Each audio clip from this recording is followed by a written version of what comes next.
4. Materi dakwaan. Alkitab atau Bible memuat lengkap bahan-bahan dakwaan yang tersedia bagi iblis untuk menindas manusia. Tersebar di berbagai bagian Bible, sehingga memerlukan waktu cukup lama untuk mengumpulkannya. Saya sudah menyusun ringkasan bahan-bahan dakwaan yang tercatat di dalam Bible, itu pun tidak dapat semuanya disajikan di dalam penyampaian singkat ini. Dakwaan kelompok pertama berdasarkan hukum Taurat, yakni 10 hukum Tuhan. 10 hukum berasal dari sorga, disampaikan kepada Musa oleh malaikat yang ditemuinya di semak belukar yang menyala-nyala namun tidak terbakar. Pernyataan Stefanus, martir bagi Yesus Kristus, dalam Kisah Para Rasul 7 ayat 53. Sesungguhnya 10 hukum Tuhan, dari sorga menjadi dasar bagi seluruh undang-undang di setiap negeri di bumi ini. Maka sewajarnya jika hukum Taurat menjadi bahan dakwaan iblis terhadap umat Tuhan. Sewajarnya pula jika setiap orang percaya menghafal 10 hukum itu selengkapnya, agar terhindar, tidak melanggarnya. Apakah para pemirsa mampu menyebutkan ke-10 hukum Tuhan itu? Periksalah Keluaran 20 ayat 1-17. Dakwaan kelompok kedua berdasarkan hutang terhadap pihak lain. Apapun bentuk hutang, termasuk janji, ataupun tindakan yang merugikan atau menyakitkan hati pihak lain, mungkin menjadi bahan dakwaan si iblis. Perlu pula dicatat, istilah pihak lain bukan sekedar menunjuk kepada manusia, melainkan dapat berarti pihak Tuhan, yakni dalam hal janji atau nazar kepada Tuhan yang tidak dipenuhi. Dari prinsip hukum inilah rupanya, pengajaran gigi ganti gigi diturunkan. Jadi, waspadalah. Setiap orang percaya sewajarnya memelihara tingkah laku, jangan sampai merugikan orang lain, demi menangkali dakwaan iblis. Jika di masa lalu Anda sempat berbuat hal yang merugikan pihak lain, segeralah cari perdamaian. Bahkan jika Anda tidak sanggup membayar hutang di masa lalu, temuilah saudara yang mempunyai piutang, terus terang akui ketidakmampuan Anda, bahkan relakan dirimu kalau dia membawa Anda kepada pihak yang berwajib untuk dihukum. Adalah lebih ringan hukuman yang kita derita di dunia ini, daripada dakwaan si iblis kelak. Jelas sekali pesan sorgawi. Jangan membuka celah secuil pun bagi iblis untuk mendakwa Anda. Dakwaan kelompok ketiga adalah demi melaksanakan kutukan pihak lain yang memiliki otoritas terhadap diri manusia. Yang pertama kali harus diwaspadai adalah berbagai kutukan oleh Tuhan dalam Perjanjian Lama, selaku sesembahan yang memiliki otoritas atas diri setiap umat. Bible memuat ragam-ragam kutukan Tuhan yang mungkin menimpa umat pendosa. Dari pelayanan, kami menjumpai ragam-ragam kutukan Tuhan. Semisal Yeremia 17 ayat 5-6 mengena kepada ahli-ahli silat dan orang yang mengandalkan diri sendiri dalam bentuk lain. Pembaca yang sudah membaca seluruh Bible mungkin sudah menemukan ragam-ragam kutukan sedemikian. Yang kedua kali perlu dihindari adalah kutukan leluhur dan orang tua. Biasanya karena ketidaktaatan anak-anak atau keturunan. Ini pun mungkin didakwakan iblis di hadapan Tuhan. Hasilnya, kesulitan pada pihak yang dikutuki. Contoh kutukan yang dijatuhkan oleh leluhur, terdapat pada Matius 27 ayat 25. Darah Yesus anak manusia, dia adalah yang maha pencipta dalam penampilan manusia tertimpa atas seluruh keturunan Israel. Kutukan itu berdampak, sampai sekarang sangat kecil persentase bangsa Yahudi yang beruntung beroleh keselamatan dari Yesus Kristus. Seseorang yang pernah Anda serahi otoritas atas diri Anda, teristimewa hamba-hamba iblis atau dukun-dukun, mungkin mengutuki Anda, dan kutukan itu mungkin didakwakan iblis, mengakibatkan pergumulan bagi Anda. Maka anak-anak kerajaan yang mengerti urusan mahkamah sorgawi dan urusan kutuk mengutuk tidak sembarang mempercayakan diri kepada pihak lain, tidak menyerahkan otoritas atas dirinya kepada pihak lain. Di waktu mendatang, mungkin saja pihak lain itu, dengan otoritasnya, mengutuki, lalu iblis dapat mendakwakannya. Anak-anak kerajaan perlu meneladani Yesus anak manusia, Yohanes 2 ayat 24, tetapi Yesus sendiri tidak mempercayakan dirinya kepada mereka, karena ia mengenal mereka semua. Bentuk otoritas yang lain adalah peristiwa Anda menyakiti seseorang. Berdasarkan hukum gigi ganti gigi, orang itu berhak membalas, jadi memiliki sebentuk otoritas terhadap diri Anda. Orang itu mungkin berdoa, lalu isi doanya menjadi bahan dakwaan iblis terhadap orang itu. Dakwaan semacam itu adalah sah, sangat mungkin dikabulkan oleh Raja Yesus, Maha Hakim. Perjanjian Lama mencatat jelas dalam Kejadian 19 ayat 13, bahwa Sodom dan Gomora dimusnahkan oleh karena keluh kesah kota-kota lain di sekitarnya. Keluh kesah itu punya dasar, yakni kejahatan Sodom dan Gomora yang telah membangkitkan pelbagai kerugian bagi penduduk kota-kota di sekitarnya. Jadilah itu sebentuk otoritas terhadap kedua kota itu, yang berakhir dengan kebinasaan keduanya. Mungkin pula terjadi seseorang mengutuki dirinya sendiri.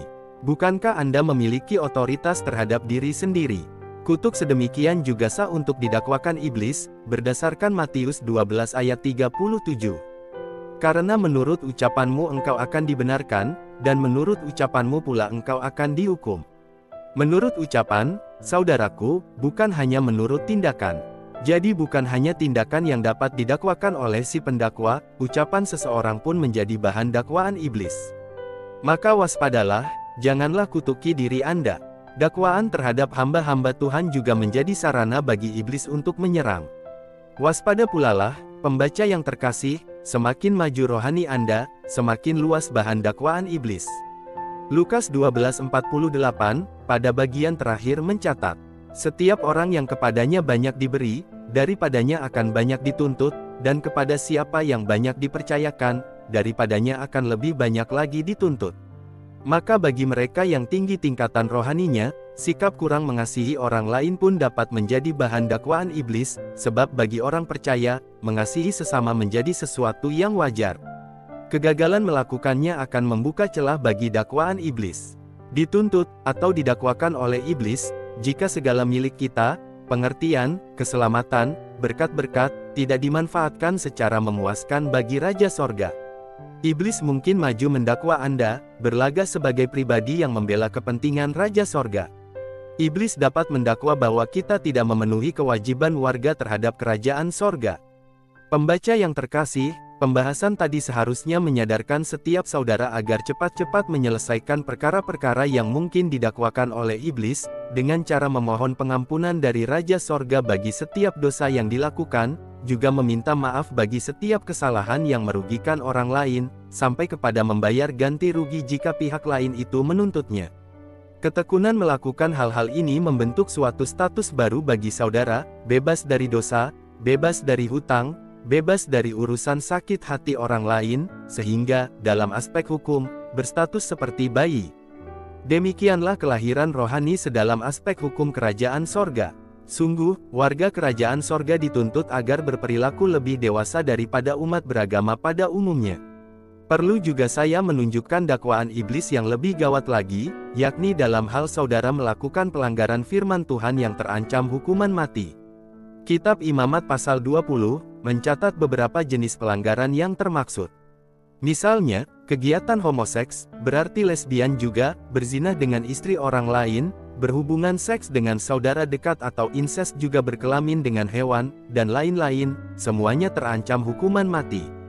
Kita tidak sempat membacanya sekarang, tetapi, janganlah ketentuan itu dianggap remeh. Pengalaman pelayanan kami menunjukkan adanya beberapa orang yang mati muda, semestinya oleh dakwaan iblis. Bahkan ada hamba Tuhan yang pelayanannya sudah bagus, namun tidak menyadari ancaman hukuman mati atas dosa di masa lalunya. Ia terkena dakwaan iblis itu yang berujung kepada mati muda. 5. Iblis pandai menumbuhkan bahan dakwaan. Jangan menganggap remeh iblis, kendati dia bukan maha kuasa. Kemampuan iblis bukan sekedar mendakwa, tetapi juga merangsang atau membujuk seseorang untuk bertindak keliru sehingga terbukalah celah bagi iblis untuk mendakwa orang itu. Tidak kepalang tanggung, Raja Daud, yang sangat disayang Tuhan menjadi korban dakwaan itu. 1 Tawarik 21 ayat 1-7. Iblis bangkit melawan orang Israel dan membujuk Daud untuk menghitung orang Israel. Lalu berkatalah Daud kepada Yoab dan kepada para pemuka rakyat, pergilah, dan hitunglah orang Israel dari Bersyeba sampai Dan, dan bawalah hasilnya kepadaku supaya aku tahu jumlah mereka. Lalu berkatalah Yoab, kiranya Tuhan menambahi rakyatnya 100 kali lipat daripada yang ada sekarang. Ya Tuanku Raja, bukankah mereka adalah hamba-hamba Tuanku? Mengapa Tuanku menuntut hal ini? Mengapa orang Israel harus menanggung kesalahan oleh karena hal itu? Singkat kata, titah Raja Daud tidak dapat dibantah lagi, maka terjadilah sensus yang dikehendaki Daud. Pada ayat 7 tercatat, tetapi hal itu jahat di mata Tuhan, sebab itu dihajarnya orang Israel. Istilah perjanjian lama yang tidak jelas mengajarkan tentang kerajaan sorga. Tuhan menghajar orang Israel. Keadaan sesungguhnya, Tuhan izinkan iblis, sebagai algojo, menghajar Daud dan orang Israel. Para pembaca, sadarilah betapa jahatnya si iblis. Ia tidak hanya mendakwa orang percaya di hadapan mahkamah sorgawi, lebih buruk dari itu, justru iblis sendiri yang seringkali membujuk manusia agar melakukan pelanggaran kehendak Tuhan. Jika ia berhasil membujuk manusia, iblis pula yang tampil mendakwa di hadirat Tuhan, dan sejauh izin Tuhan, iblis pula yang menjadi algojo.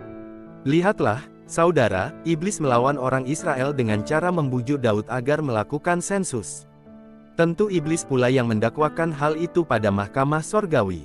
Tetapi mengapa kegiatan sensus saja sudah membangkitkan murka Tuhan? Jawabannya ada pada Lukas 12 ayat 48 yang telah kita baca tadi, setiap orang yang kepadanya banyak diberi, daripadanya akan banyak dituntut. Raja Daud memiliki tingkatan rohani yang tinggi, sangat mengandalkan Tuhan, terlihat sewaktu ia bertarung mengalahkan Goliat, yang bersenjatakan pedang dan lembing. Diucapkannya kepada Goliat di kala itu, "Aku mendatangi engkau demi nama Tuhan semesta alam." Kegiatan sensus adalah penampilan kemerosotan rohani Daud, sebab melalui sensus ini, Daud membanggakan jumlah orang Israel, bukan lagi mengandalkan Tuhan. Kemerosotan sikap ini cukup untuk menjadi bahan dakwaan iblis. Dakwaan iblis itu berhasil membangkitkan murka Tuhan terhadap orang Israel. Kelengkapan kisah ini dapat saudara baca sendiri. Para pemirsa yang terkasih, memang Tuhan mengizinkan iblis mendakwa orang percaya, dengan tujuan mendidik umatnya agar semakin dewasa secara rohani. Kasus Raja Daud tadi menunjukkan hal itu. Juga agar sadar hukum wara kerajaan sorga semakin diperdalam. 6. Keputusan mahkamah. Lalu bagaimanakah mahkamah sorga menjatuhkan putusan setiap perkara? Ada 3 kemungkinan, saudaraku. Kemungkinan pertama, Tuhan mengizinkan iblis menggocoh manusia, sebatas yang diperkenankannya. Contohnya terlihat dalam kasus Ayub, pada Ayub 1 ayat 12 Tuhan berfirman, "Nah segala yang dipunyainya ada dalam kuasamu, hanya janganlah engkau mengulurkan tanganmu terhadap dirinya." Maka sekali itu iblis tidak dapat mengganggu Ayub, hanya terbatas memusnahkan segala miliknya, termasuk anak-anak Ayub. Kemungkinan kedua, mahkamah sorgawi menolak sama sekali dakwaan iblis, tentu karena alasan yang Tuhan sendiri mengetahuinya. Biasanya karena Tuhan memiliki rencana untuk memanfaatkan orang yang didakwa itu untuk keperluan khusus, sehingga iblis tidak boleh menggocohnya untuk perkara yang didakwakan. Kemungkinan ketiga, mahkamah sorga menunda persidangan, putusan raja mungkin berbunyi, "Tidak sekarang," tentu dengan alasan raja itu sendiri. Dalam keputusan sedemikian, iblis masih mungkin mendakwakan ulang perkara itu di masa mendatang. Dengan demikian, jika ada pembaca yang sampai saat ini mengalami hidup sejahtera, sehat dan makmur, jangan tergesa-gesa menganggap bahwa kehidupan Anda sudah berkenan kepada Tuhan. Atau Anda sudah berstatus anak Tuhan. Padahal, mungkin iblis sedang menunda mendakwa Anda, menanti waktu yang tepat. Lukas 4 ayat 13, atau iblis mendakwa tetapi raja itu menunda sidang dan keputusannya terhadap dakwaan iblis. Maka yang terbaik yang dapat saudara lakukan sekarang adalah meneliti masa lalu Anda, memeriksa dosa dan kesalahan di masa lalu yang mungkin didakwakan iblis. Sebagai awalan dari pemberesan masalah-masalah di masa lalu saudara, ada baiknya Anda berdoa, mempersiapkan diri untuk dibimbing lebih jauh oleh Roh Yesus, agar semakin masuk ke dalam kerajaan sorga. Berdoalah menurut teks di bawah ini. "Saya menyeru Yesus Kristus, Raja Sorga, Juru Selamatku pribadi. Saya bermohon hikmat-Mu, ya Rajaku, agar saya dapat memeriksa dan menyelesaikan masalah-masalah di masa laluku secara benar. Saya ingin bebas dari gocohan iblis. Saya bermohon agar dimampukan menyelesaikan dosa-dosaku di masa lalu, juga kesalahan atau hutang beserta perkara-perkara dengan sesamaku manusia yang sudah saya rugikan. Saya bahkan membatalkan segala macam penaklukan diriku terhadap pemerintahan si iblis di masa laluku. Demi nama Yesus Kristus, Rajaku, saya membatalkan semua perjanjian, jasa dan persekutuan dengan iblis di masa laluku. Semua saya nyatakan tidak berlaku lagi. Yang berlaku bagiku adalah perjanjian, persekutuan dan berkat-berkat dari Yesus Kristus, Rajaku. Saya tetap mengundang Roh Yesus agar tetap bersemayam di dalam hatiku, memerintah diriku, sebab saya masih terus membutuhkan pimpinan Yesus, Rajaku di sepanjang kehidupanku, dibimbing terus semakin maju di dalam kerajaan sorga. Saya mau, supaya kehidupan saya menjadi kemuliaan bagi Yesus Kristus, Raja sorga dan Juru Selamatku yang agung. Amin. Pemirsa yang terkasih, adalah lebih bijaksana jika saudara memasuki pelayanan pribadi, oleh hamba Tuhan yang mengerti urusan dakwa-mendakwa yang dilakukan iblis, sehingga Anda dapat dibantu menandai jenis-jenis dakwaan iblis, bahkan mungkin membantu menyelesaikan perkara-perkara itu, sehingga tidak perlu Anda terkena dakwaan dan gocohan iblis. 7. Keunggulan anak-anak kerajaan. Saudara yang terkasih, apakah Anda sudah menyadari status diri Anda di dalam kerajaan sorga pada masa kini? Apakah Anda masih berstatus anak pemberontak, atau berstatus bebas sendiri, tidak bergelayut kepada Raja sorga dan tidak juga kepada iblis, pemberontak? Kedua status ini berbahaya bagi manusia. Hidup kekal Anda belum terjamin. Sebaiknya Anda mencari pelayanan pribadi dari hamba-hamba Tuhan yang mengerti urusan kerajaan sorga seperti yang sudah direkam di dalam penyampaian seri 1 sampai dengan 4, yang telah beredar sebelum penyampaian seri kelima ini.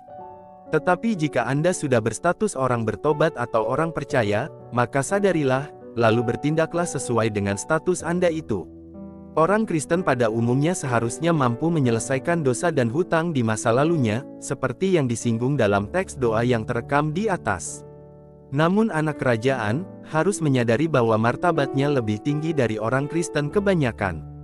Kenali status atau martabat Anda, dan hal itu bukan suatu keangkuhan rohani. Seorang anak raja yang bertingkah laku sebagai gelandangan berarti dia tidak tahu diri, bukan? Tidak menjaga martabatnya, mempermalukan orang tuanya, maka saudara harus menyadari hak-hak Anda di dalam martabat anak kerajaan. Lihatlah beberapa hak anak-anak kerajaan, sebagai berikut. 1. Mengusiri setan-setan. Lukas 10 ayat 17 mencatat bahwa setan-setan takluk kepada murid-murid Yesus, sebab mereka mengandalkan nama Yesus, sesuai dengan otoritas untuk mengusiri setan-setan yang dimiliki orang percaya, Markus 16 ayat 17. Dengan otoritas sedemikian pula, Rasul Paulus membebaskan seorang perempuan dari roh tenung yang dari waktu ke waktu mengendalikan dirinya. Peristiwa itu tercatat pada Kisah Para Rasul 16 ayat 13-16. 2. Berperkara di hadapan Raja Sorga. Tuhan sendiri yang mengandung umatnya untuk berperkara di hadapannya. Bacalah Yesaya 1 ayat 18 dan 43 ayat 26. Umat Tuhan pada perjanjian lama diundang berperkara, kemukakanlah segala sesuatu, supaya engkau nyata benar. Yesaya 43 ayat 26. Maka anak-anak kerajaan tentu memiliki keistimewaan lebih besar lagi. Dapat dipikirkan berbentuk, kemukakanlah segala sesuatu, supaya saudaramu terbelah, bahkan dibebaskan dari cengkeraman setan itu. Keistimewaan sedemikian tentu mencakup juga kemampuan untuk memperkarakan setan-setan di hadapan Raja Sorga. Sesungguhnya, siapa saja di antara saudara mau berdiri dalam status anak kerajaan, lalu tegak menantang iblis, seperti dicontohkan oleh malaikat Mikael dalam Yudas ayat 9, tentu akan mengalami di suatu waktu, berhasil membebaskan seorang saudara dari api, seperti tercatat dalam Yudas ayat 23, atau seperti pengalaman Rasul Paulus dalam 1 Korintus 5 ayat 5. Tubuh orang itu diserahkan kepada iblis, supaya rohnya diselamatkan. 3. Memiliki wibawa untuk menyatakan bahwa dosa seseorang diampuni atau menetap. Wibawa ini diberikan oleh Yesus kepada murid-muridnya, tercatat dalam Yohanes 20 ayat 22-23. Di dalam konseling pribadi bagi orang-orang yang bergumul berat, ada ketikanya hal ini harus dilakukan, supaya yang bersangkutan memahami pula statusnya di hadapan Tuhan dan iblis. Mengetahui bahwa dosanya sudah diampuni menjadi modal yang bagus untuk dia bertumbuh di dalam kerajaan sorga. Tentu saja pernyataan bahwa dosa seseorang itu diampuni atau menetap, harus dilakukan di bawah bimbingan Roh Kudus serta pemahaman mengenai sendi-sendi hukum kerajaan sorga beserta seluk-beluk mahkamah kerajaan itu. Saudara yang terkasih, tentang cara-cara bertindak anak-anak kerajaan, saya telah menuliskannya di dalam buku Prajurit Kristus, berdoalah. Pemirsa yang menginginkan mempelajarinya, dapat memperoleh buku itu pada persekutuan doa Wisma Gembala, selama masih ada persediaan. Sebagai catatan, buku itu saya tuliskan masih di dalam wawasan ketuhanan, karena dikala saya belum dibimbing tuntas memasuki wawasan kerajaan sorga. Kiranya pembaca memakluminya, dan jika saudara mau menikmati status anak kerajaan, beserta sukacita dalam membela saudara-saudara yang dihimpit oleh iblis, perlulah saudara berdoa, tegak berdiri menyatakan kesediaan untuk tampil memerangi si iblis. Itulah peperangan rohani yang penuh sukacita luar biasa, dan tidak usah risau, seluruh kuasa-kuasa kerajaan sorga menyertai saudara. Sebab Yesus tidak membawa sesuatu agama ke bumi ini, melainkan menegakkan kerajaan sorga, kerajaan yang mengakhiri pemerintahan si iblis. Maka berdoalah menurut teks berikut. Saya bersyukur kepada Yesus Kristus Raja Sorga, yang telah mengangkat saya dari lumpur dosa dan telah memberi saya status anak kerajaan, serta memberi saya otoritas untuk berkemenangan atas si iblis, pemberontak. Saya membuka hati, mempersilahkan Roh Yesus membentuk watak saya menuju keserupaan dengan watak Yesus Kristus Anak Tuhan, karena demikianlah seharusnya watak anak-anak kerajaan. Saya mengerti bahwa pemrosesan diri saya itu memerlukan pengorbanan dalam berbagai bentuknya, demi perluasan kerajaan sorga. Selanjutnya, saya terima mandat untuk menolong dan melayani saudara-saudara yang perlu diselamatkan, dilepaskan dari himpitan si iblis, merdeka dari pemerintahan iblis pemberontak itu. Semuanya harus terlaksana di bawah bimbingan Roh Yesus. Saya relakan hidup saya dipakai oleh Raja, bagi kemuliaan Yesus Kristus, Raja dan Juru Selamatku yang agung, amin.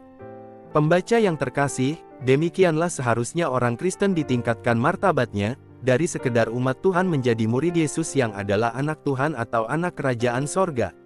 Amanat Yesus yang terakhir berbunyi dalam Matius 28 ayat 19-20. Karena itu pergilah, jadikanlah semua bangsa muridku. Pada waktu Yesus bersabda itu, bukankah sudah banyak umat Tuhan? Ya, saudaraku, umat Yahudi pada waktu itu sudah dianggap umat Tuhan. Namun Yesus menghendaki yang lebih daripada itu, murid Yesus. Juga dalam serangkaian sabdanya, dalam Mat, pukul 5:17-48, dapat jelas terlihat, rancangan Yesus turun ke bumi adalah untuk membentuk banyak anak-anak Tuhan. Dalam Matius 5 ayat 45 berbunyi, karena dengan demikianlah kamu menjadi anak-anak Bapamu yang di sorga, yang menerbitkan matahari bagi orang yang jahat dan orang yang baik dan menurunkan hujan bagi orang yang benar dan orang yang tidak benar. Pembaca yang terkasih, tidak salah lagi, yang Yesus mau bentuk dalam diri Anda dan saya, tidak kurang dari anak-anak Tuhan, atau anak-anak kerajaan. Siapkanlah diri Anda. Demikianlah penyampaian Injil Kerajaan Surga seri kelima. Kiranya penyampaian tentang mahkamah kerajaan surga ini dapat menjadi berkat buat saudara. Tuhan Yesus Kristus memberkati.